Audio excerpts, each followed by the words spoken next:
കുഞ്ഞോളെ നമ്മള് വളരെ വെറൈറ്റി ആയിട്ടുള്ള ഒരു ടോപ്പിക്കാണ് ഈ വീഡിയോയിൽ പറയാൻ വേണ്ടി പോകുന്നത്.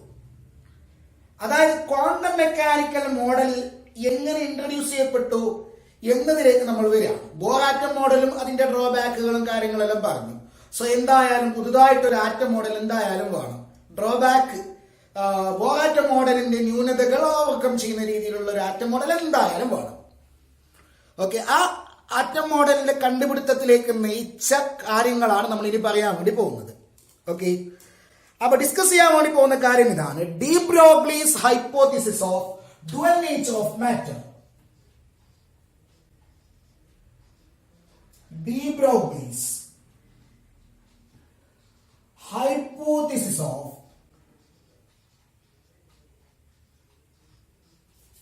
dual nature of matter.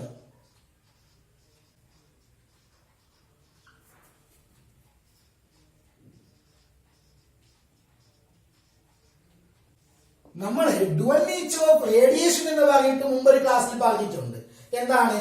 According to Einstein, radiations show dual character. That means they have a particle character as well as wave character. അല്ലെ, റേഡിയേഷൻ, ഇലക്ട്രോമാഗ്നറ്റിക് റേഡിയേഷൻ EM വേവിന് രണ്ട് ക്യാരക്ടർ ഉണ്ട്. അതിന് മെറ്റീരിയൽ ക്യാരക്ടർ ഉണ്ട്, അതായത് അതിന് മാസ് ഉള്ള particle ഉണ്ട്. Material particle ഉണ്ട്, അതാണ് പാർട്ടിക്കിൾ ക്യാരക്ടർ.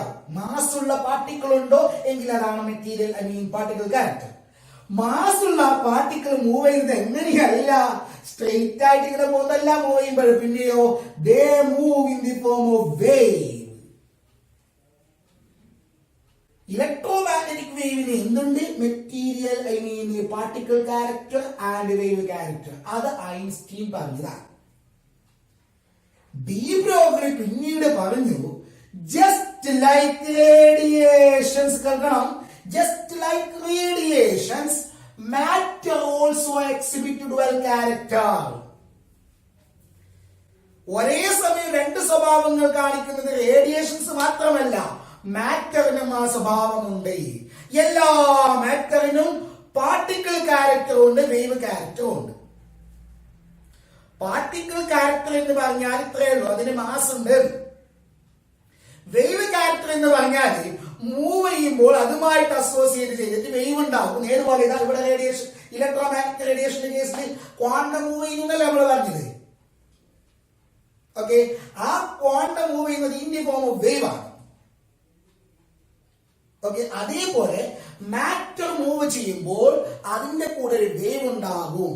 അതായത് വളരെ സിമ്പിൾ ആയിട്ട് പറഞ്ഞു, ഞാനിപ്പോ ഇവിടെ നിന്ന് അങ്ങോട്ട് നടക്കുന്നു. നിങ്ങളിപ്പോ എങ്ങനെയാ കാണുന്നത്? ഇതാ ഇങ്ങനെ ഒരു സ്ട്രെയിറ്റ് ലൈനില് ഞാൻ ഇങ്ങനെ നടന്ന് ഇങ്ങനെ പോകുന്നു. ഇങ്ങനെ സ്ട്രെയിറ്റ് ലൈനിൽ മൂവ് ചെയ്യുന്നതല്ലേ, മൂവ് ചെയ്തതായിട്ടല്ലേ നിങ്ങൾ എന്നെ കാണുന്നത്. പക്ഷെ ഡി ബ്രോഗ്ലി പറഞ്ഞതെന്ന് അറിയാമോ? ഞാൻ മൂവ് ചെയ്തത് സ്ട്രെയിറ്റ് ലൈനിലല്ല, ആക്ച്വലി ഞാൻ മൂവ് ചെയ്തത് ഇങ്ങനെയാണ്. ഇതാ ഇങ്ങനെ ഇങ്ങനെ ഇങ്ങനെയായിട്ടാണ് ഞാൻ മൂവ് ചെയ്യുന്നത്. പക്ഷെ നിങ്ങളത് കണ്ടോ? ഇല്ല. നിങ്ങൾ എന്നെ നടന്നു നോക്ക്, വേറൊരാളെ നടത്തിപ്പിക്കുക, നിങ്ങൾ അതിനെ ഒബ്സർവ് ചെയ്യുക. നിങ്ങൾ അയാളെ ഇങ്ങനെ മൂവ് ചെയ്യുന്നതായിട്ടല്ലേ കാണുള്ളൂ. അല്ലാതെ വേവിന്റെ ഫോമിൽ ഇങ്ങനെ ഇങ്ങനെ ഇങ്ങനെ ആയിട്ട് ഇങ്ങനെ പോകുന്ന കാണാൻ പറ്റുമോ? കാണുന്നുണ്ടോ? ഇല്ല. പക്ഷെ മൂവ് ചെയ്യുന്നത് വേവിന്റെ ഫോമിലാണ്, പക്ഷെ നമ്മൾ കാണുന്നില്ല എന്നേ ഉള്ളൂ. എന്റെ കാണാത്തത് എന്ന് നമുക്ക് പിന്നീട് പറയാം. അപ്പൊ പറഞ്ഞു വന്നത് ഇതാണ്: according to de Broglie, every matter, ഞാനായാലും എത്ര വലിയ വസ്തുക്കളായാലും എത്ര ചെറിയ വസ്തുക്കളായാലും മൂവ് ചെയ്യുമ്പോൾ അത് മൂവ് ചെയ്യുന്ന സമയത്ത് അതുമായിട്ട് അസോസിയേറ്റ് ചെയ്ത് വേവ് ഉണ്ടാകും. മാറ്റർ ആയതുകൊണ്ട് അതിന് എന്തുണ്ട്? മാസ് ഉണ്ട്. That means every matter has A dual character. It has A particle character, it has A wave character. ഇതാണ് ഈ ഹൈപ്പോത്തസിസിന്റെ മീനിങ്. ഇതാണ്. ഓക്കെ, ഇദ്ദേഹത്തിന്റെ ആശയത്തിന്റെ മീനിങ് ഇതാണ്. എന്താണ്? ഡി ബ്രോഗ്ലിയുടെ കോൺസെപ്റ്റ് പ്രകാരം മൂവ് ചെയ്യുന്ന ഏതൊരു മാറ്ററിനും രണ്ട് ക്യാരക്ടർ ഉണ്ട്, പാർട്ടിക്കിൾ ക്യാരക്ടർ ഉണ്ട്, വേവ് ക്യാരക്ടർ ഉണ്ട്. ഒരു കണ്ടീഷനേ ഉള്ളൂ, അത് മൂവ് ചെയ്യണം. മൂവ് ചെയ്യാതെ റെസ്റ്റിലാണെങ്കിൽ അതിന് പാർട്ടിക്കിൾ ക്യാരക്ടറേ ഉള്ളൂ, വേവ് ക്യാരക്ടർ ഇല്ല. ഓക്കെ, പാർട്ടിക്കിൾ ക്യാരക്ടറേ ഉള്ളൂ എപ്പോ? മൂവ് ചെയ്യാതിരിക്കുമ്പോൾ. മൂവ് ചെയ്യുമ്പോഴോ വേവ് ക്യാരക്ടർ കൂടി ഉണ്ടാവും. പാർട്ടിക്കിൾ ക്യാരക്ടർ ഉണ്ട്, വേവ് ക്യാരക്ടർ ഉണ്ട്. അതായത് ഇപ്പൊ ഒരു ആന ഇങ്ങനെ നടന്നു പോകുന്നത് വിചാരിക്കാം. ആ ആന ശരിക്കും മൂവ് ചെയ്യുന്നത് സ്ട്രെയിറ്റ് ലൈൻ മൂവ് ചെയ്യുന്നതായിട്ട് കാണുമെങ്കിലും ആക്ച്വലി ആന മൂവ് ചെയ്യുന്നത് ഇങ്ങനെയാണ്.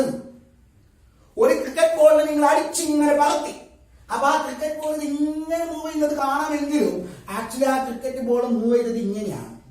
പക്ഷെ നമ്മൾ കാണുന്നില്ല. എന്താ അങ്ങനെ കാണാത്തത്? എന്തുകൊണ്ട് കാണുന്നില്ല? ഒരു സംശയം എന്തായാലും വരും. നിങ്ങളെല്ലാവരും നടന്നു പോകുന്നത് ഇങ്ങനെയാണ്, നമ്മളെല്ലാവരും നടക്കുന്നത് ഇങ്ങനെയാണ്, നമ്മൾ ഓടുന്നത് ഇങ്ങനെയാണ്. സഞ്ചരിക്കുന്ന ഏത് വസ്തു ഉണ്ടോ അവർ മൂവ് ചെയ്യുന്നത് വേവിന്റെ ഫോമിലാണ്. പക്ഷെ എന്തുകൊണ്ട് കാണുന്നില്ല? എപ്പോഴത് കാണും അതുകൂടി അറിയില്ലേ? എന്തുകൊണ്ട് കാണുന്നില്ല, എപ്പോഴത് കാണാൻ സാധിക്കും, എവിടെയാണത് കാണാൻ സാധിക്കുന്നത്, അത് നമുക്ക് അറിയണം. സോ ഈ കോൺസെപ്റ്റ് ഒന്ന് മനസ്സിലേക്ക് കൊണ്ടുപോകാൻ മക്കൾ എന്താണ്? According to dual nature of matter also exhibit dual character just like radiations. That means matter has a particle character as well as wave character. മനസ്സിൽ തറപ്പിക്കേണ്ട സംശയം എന്താണ്? എന്തുകൊണ്ട് എല്ലാ വസ്തുക്കളെ കേസിലും ആ വേവിന് കാണുന്നില്ല? വേവ് ഇല്ലാത്തത് കൊണ്ടാണോ? അല്ല, വേവ് ഉണ്ട്, കാണുന്നില്ല. എന്തുകൊണ്ട്? എപ്പോഴത് കാണാൻ പറ്റും? പറയട്ടെ. അപ്പോ മൂവ് ചെയ്യുന്ന ഏതൊരു പാർട്ടിക്കിളുമായിട്ടും അസോസിയേറ്റ് ചെയ്തിട്ടൊരു വേവ് ഉണ്ടാകും. ആ വേവിന് ഒരു പേരുണ്ട്. ആ വേവിന്റെ പേരാണ് മാറ്റർ വേവ്. എന്നാണ്? Matter wave. ആ വേവിന്റെ പേരെന്താണ്? Matter wave.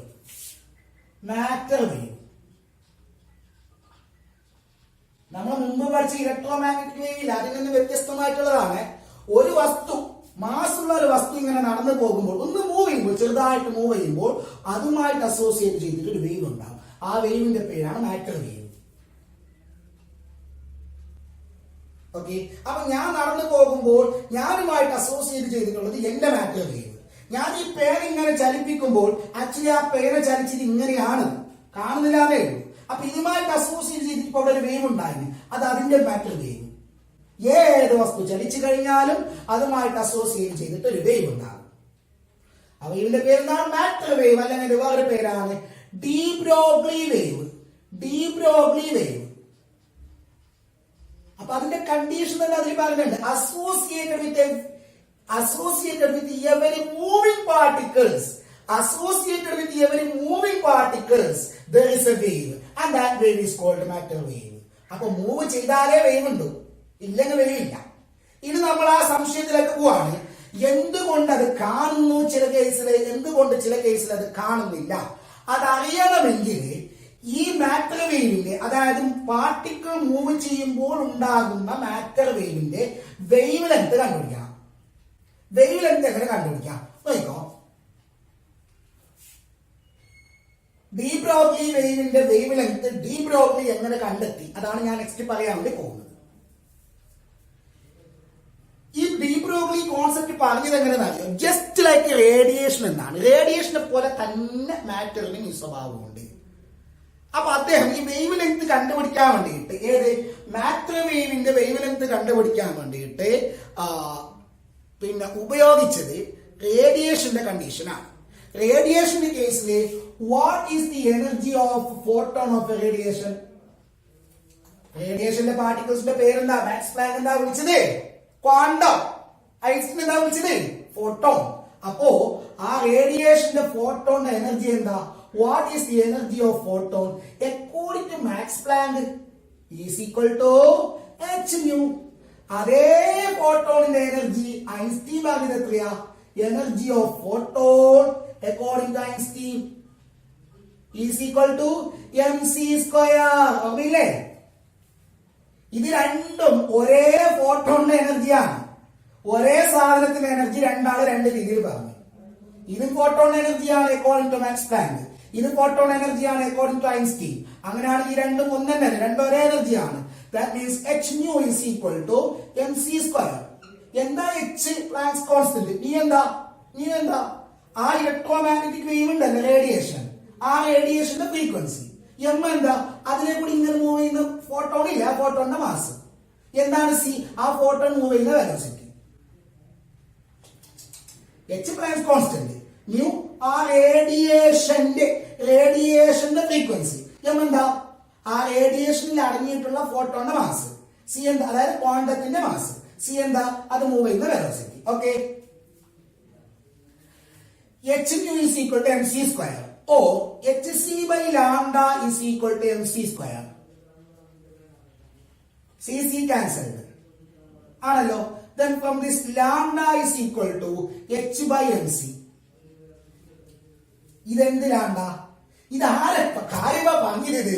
Radiation electromagnetic wave ആണോ റേഡിയേഷൻ? വേറൊന്നുമല്ല, ഇലക്ട്രോമാഗ്നറ്റിക് വേവിന്റെ വേവ് ലെങ്ത് ആണ് ഇത്.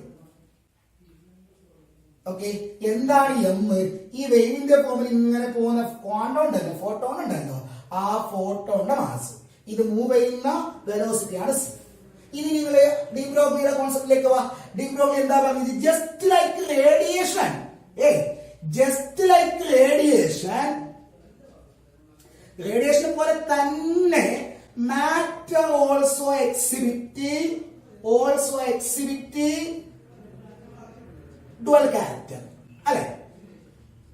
മാറ്ററിന് ഈ സ്വഭാവം ഉണ്ടെന്നല്ലേ പറഞ്ഞത്? അങ്ങനെയാണെങ്കിൽ റേഡിയേഷനെ പോലെ തന്നെയാണ് മാറ്റർ എങ്കിൽ ഈ ഇക്വേഷൻ മാറ്ററിലേക്ക് കൂടി അപ്ലിക്കബിൾ ആണ്. ഇത് ആക്ച്വലി എന്തിനാണ്? ഇത് റേഡിയേഷൻ ഇക്വേഷൻ ആണ്. റേഡിയേഷനെ പോലെ തന്നെയാണ് മാറ്റർ എങ്കിൽ ഈ ഇക്വേഷനെ മാറ്ററിലേക്ക് കൂടി എക്സ്റ്റെൻഡ് ചെയ്യാം. അവിടെ ചെറിയൊരു മാറ്റം വരുത്തിയാൽ മതി. ഇത് റേഡിയേഷന്റെ കേസിലാകുമ്പോൾ ഇത് ഇലക്ട്രോമാഗ്നറ്റിക് വേവിന്റെ വേവ് ലെങ്ത്, മാറ്ററിന്റെ കേസിലാകുമ്പോൾ മാറ്റർ വേവിന്റെ വേവ് ലെങ്ത്. ഇത് റേഡിയേഷന്റെ കേസിലാണ് ഇക്വേഷൻ എങ്കിൽ അത് റേഡിയേഷൻ, അതായത് ഇലക്ട്രോമാഗ്നറ്റിക് വേവിന്റെ വേവ് ലെങ്ത്. മാറ്ററിലേക്ക് എക്സ്റ്റെൻഡ് ചെയ്യുമ്പോൾ എന്തായി? മാറ്റർ മൂവ് ചെയ്യുമ്പോൾ ഉണ്ടാകുന്ന മാറ്റർ വേവിന്റെ വേവ് ലെങ്ത്. സോ മാറ്റർ വേവിന്റെ wave length lambda is equal to h പിന്നെ കോൺസ്റ്റന്റ് ആണ് എല്ലാവർക്കും. m എന്താണ്? റേഡിയേഷൻ ആണെങ്കിൽ ക്വാണ്ടത്തിന്റെ മാസ്, ഫോട്ടോണിന്റെ മാസ്. മാറ്റർ ആണെങ്കിലോ ആ മൂവ് ചെയ്യുന്ന മാറ്ററിന്റെ മാസ്. ഞാനാണ് മൂവ് ചെയ്യുന്നെങ്കിൽ എന്റെ മാസ്. സി എന്താ?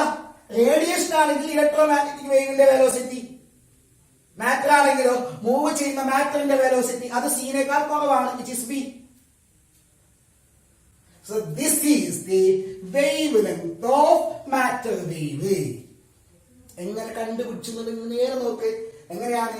റേഡിയേഷനെ പോലെയാണ് ഈ മാറ്റർ എന്ന് പറഞ്ഞിട്ട് റേഡിയേഷന്റെ വേവ് ലെങ്ത് കണ്ടുപിടിക്കാനുള്ള ഇക്വേഷൻ കണ്ടെത്തി.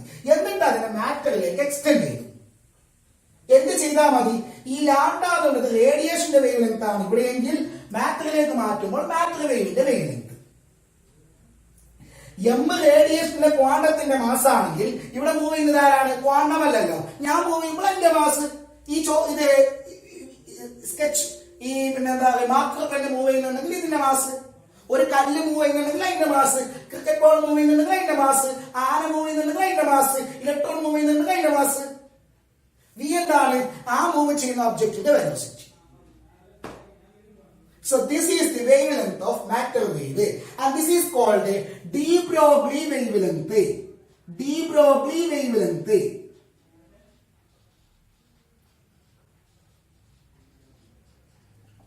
ഇനി നിങ്ങൾക്ക് അതിന്റെ ഉത്തരം കിട്ടും. എന്തുകൊണ്ട് ഞാൻ മൂവ് ചെയ്യുമ്പോൾ ഉണ്ടാകുന്ന വേവിന് കാണാൻ പറ്റുന്നില്ല? നോക്ക്, എച്ചിന്റെ വാല്യൂ എത്രയാ? വളരെ ചെറിയ വാല്യൂ, 6.62 × 10⁻34. എന്റെ മാസോ?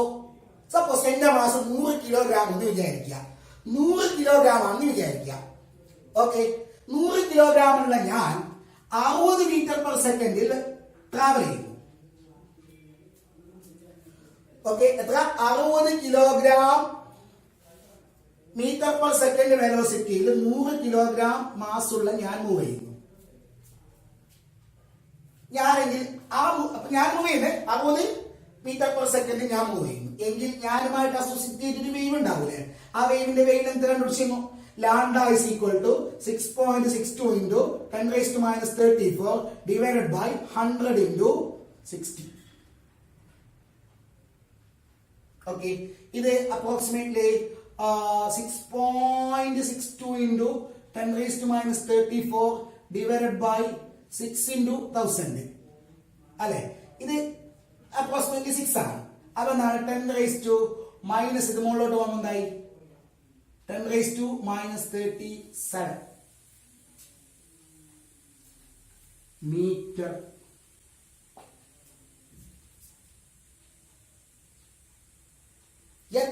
ചെറുതാണത്, വളരെ ചെറിയ വേവ് ലെങ്ത് ആണ്.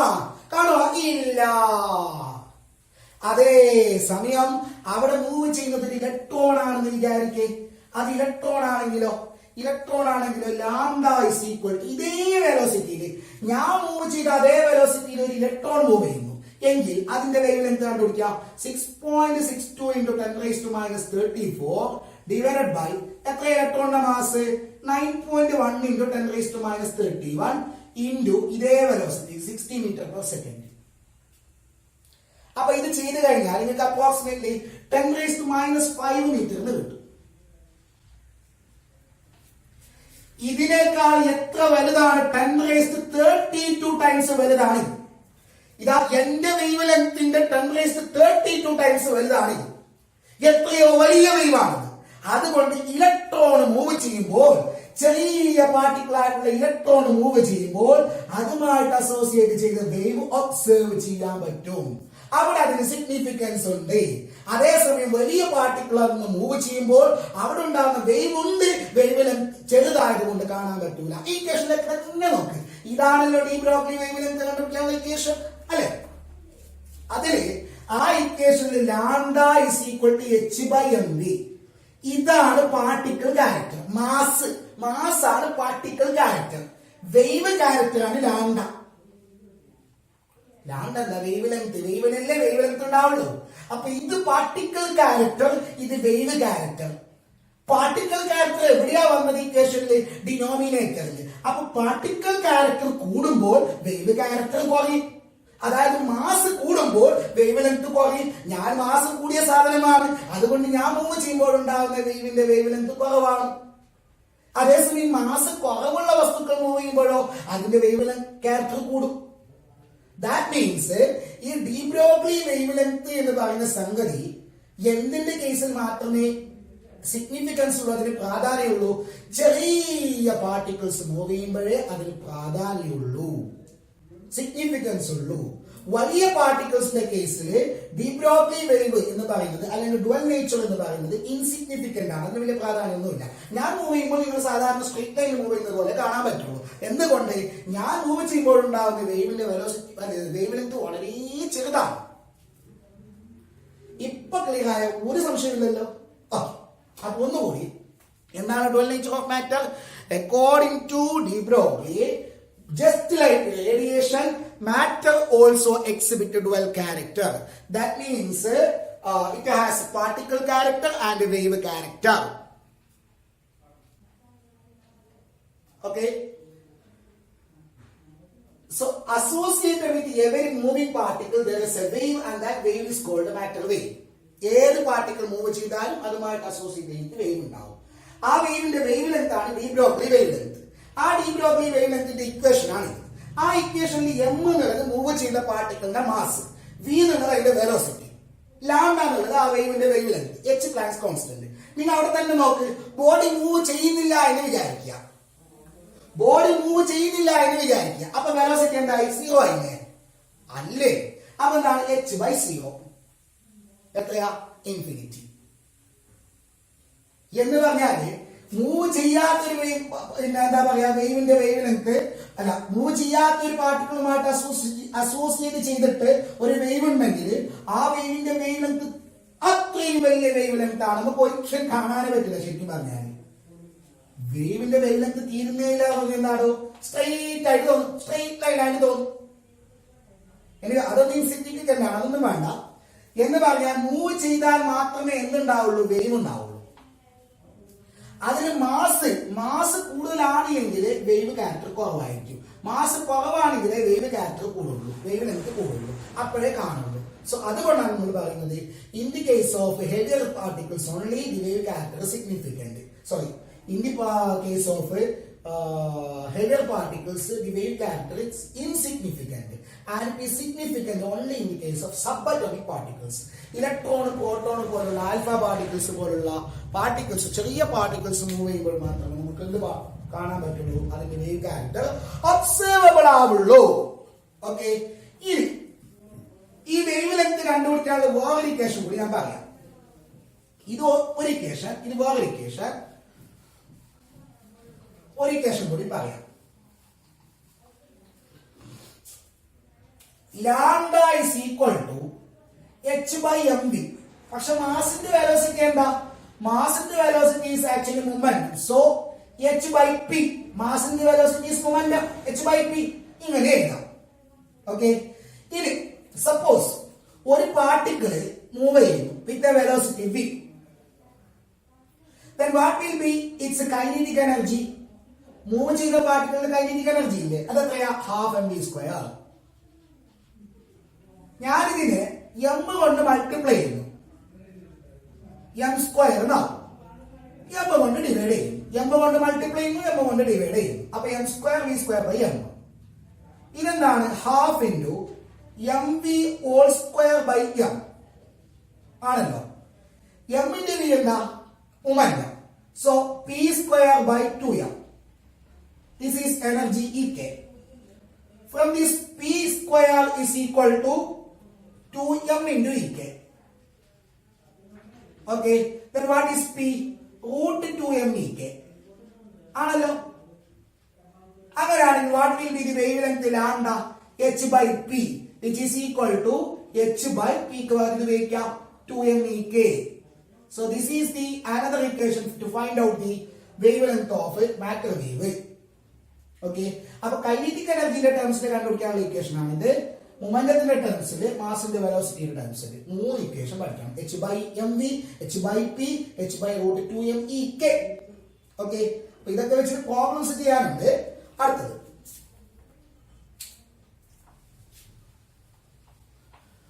ഒരു കാര്യം കൂടി. ഇപ്പൊ നമ്മളില്ലേ ഈ പാഠത്തിൽ 2 ടൈപ്പിലുള്ള വേവ് പഠിച്ചു. Matter wave, electromagnetic wave. അല്ല, 2 വേവ് പഠിച്ചില്ലേ? Matter wave, electromagnetic wave. എന്താണ് ഈ 2 വേവുകൾ തമ്മിലുള്ള വ്യത്യാസം? Electromagnetic wave, matter wave. Matter wave, electromagnetic wave, matter wave. എന്താണ് വ്യത്യാസം നോക്കാം. ഇലക്ട്രോമാഗ്നറ്റിക് വേവ് എന്താ എപ്പോഴാണ് ഉണ്ടാവുന്നത്? ചാർജ് ഉള്ള പാർട്ടിക്കിൾ ആക്സിലറേറ്റ് ചെയ്യുമ്പോൾ, അല്ലെ? Produced when charge particle accelerate, produced when matter move. I mean when there is a motion in a particle, I mean in a matter. Okay, അപ്പൊ മാറ്റർ, മെറ്റീരിയൽ പാർട്ടിക്കിൾ അനങ്ങുമ്പോൾ, അനങ്ങുമ്പോഴല്ല, മൂവ് ചെയ്യുമ്പോഴാണ് ആ wave ഉണ്ടാവുക. ഇതോ charge ഉള്ള particle accelerate ചെയ്യുമ്പോൾ. പ്രധാനപ്പെട്ട difference എന്താണെന്നറിയോ? there is an electric and magnetic field associated with the electromagnetic wave. ഇവിടെ മാറ്റർ വേവുമായിട്ട് അസോസിയേറ്റ് ചെയ്തിട്ട് ഇലക്ട്രിക് ഫീൽഡോ മാഗ്നറ്റിക് ഫീൽഡോ ഒന്നുമില്ല. Okay, associated with electromagnetic wave, the electric field and magnetic field. No electric field and magnetic field associated with the matter wave. Okay, അതൊന്നാമത്തത്. രണ്ടാമത്തത്, electromagnetic വേവിന് travel ചെയ്യാൻ medium ആവശ്യമില്ല. Matter വേവിന് travel ചെയ്യാൻ medium ആവശ്യമാണ്. Okay, does not require any medium for traveling. It requires a medium for traveling. Okay, ഇനി എല്ലാ ഇലക്ട്രോമാഗ്നറ്റിക് വേവും, എക്സ്റേ ആയാലും ഗാമ റേ ആയാലും ഏത് ഇൻഫ്രാറെഡ് ആയാലും അൾട്രാവയലറ്റ് ആയാലും എല്ലാ ഇലക്ട്രോമാഗ്നറ്റിക് വേവും ട്രാവൽ ചെയ്യുന്നത് ഒരേ വെലോസിറ്റിയിലാണ്. പക്ഷെ ഡിഫറന്റ് മാറ്റർ വേവ് ട്രാവൽ ചെയ്യുന്നത് ഡിഫറന്റ് വെലോസിറ്റിയിലാണ്.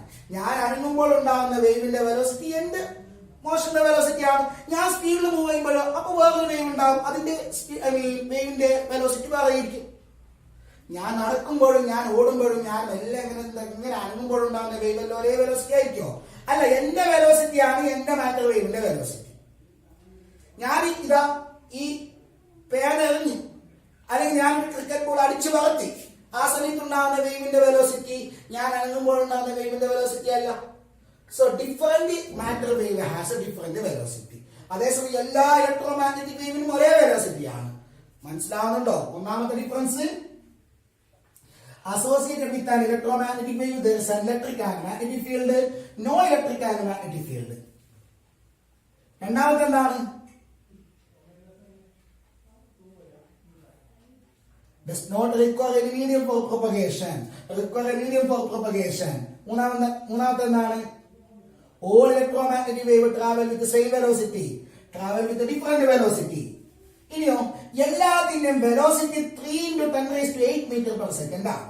എല്ലാ മാറ്റർ വേവിന്റെ വെലോസിറ്റി ഈ 3 into 10⁸ മീറ്റർ പെർ സെക്കൻഡിനേക്കാൾ കുറവായിരിക്കും. ഇലക്ട്രോ മാഗ്നറ്റിക് വേവിന്റെ വെലോസിറ്റിനേക്കാൾ കുറവായിരിക്കും മാറ്റർ വേവിന്റെ വെലോസിറ്റി. ഇനി ഏറ്റവും പ്രധാനപ്പെട്ടതെന്ന് അറിയോ, ചാർജുള്ള പാർട്ടിക്കിൾ ആക്സിലറേറ്റ് ചെയ്താൽ വേവ് ഉണ്ടാവുകയില്ലേ? അപ്പൊ ഇതിന്റെ സോഴ്സ് എന്താ? ചാർജുള്ള പാർട്ടിക്കിൾ ആക്സിലറേറ്റ് ചെയ്തതല്ലേ? അപ്പൊ ഇതാണ് സോഴ്സ്. ആ സോഴ്സിൽ നിന്ന് വിട്ടു പുറത്തോട്ട് പോകും. സോഴ്സ് ഇതിന്റെ കൂടെ പോകുന്നില്ല, ചാർജുള്ള പാർട്ടിക്കിൾ അതിന്റെ കൂടെ പോകുന്നില്ല. വേവ് മുന്നോട്ട് പോയി. ഇത് ആക്സിലറേറ്റ് ചെയ്തപ്പോൾ വേവ് മുന്നോട്ട് പോയി, ഇലക്ട്രോ മാഗ്നറ്റിക് വേവ് മുന്നോട്ട് പോയി. സോഴ്സിനെ ലീവ് ചെയ്യുന്നു, സോഴ്സിനെ വിട്ടത് മുന്നോട്ട് പോകും. അതേസമയം മാറ്റർ വേവ് സോഴ്സിന്റെ കൂടെ തന്നെ ഉള്ളത്.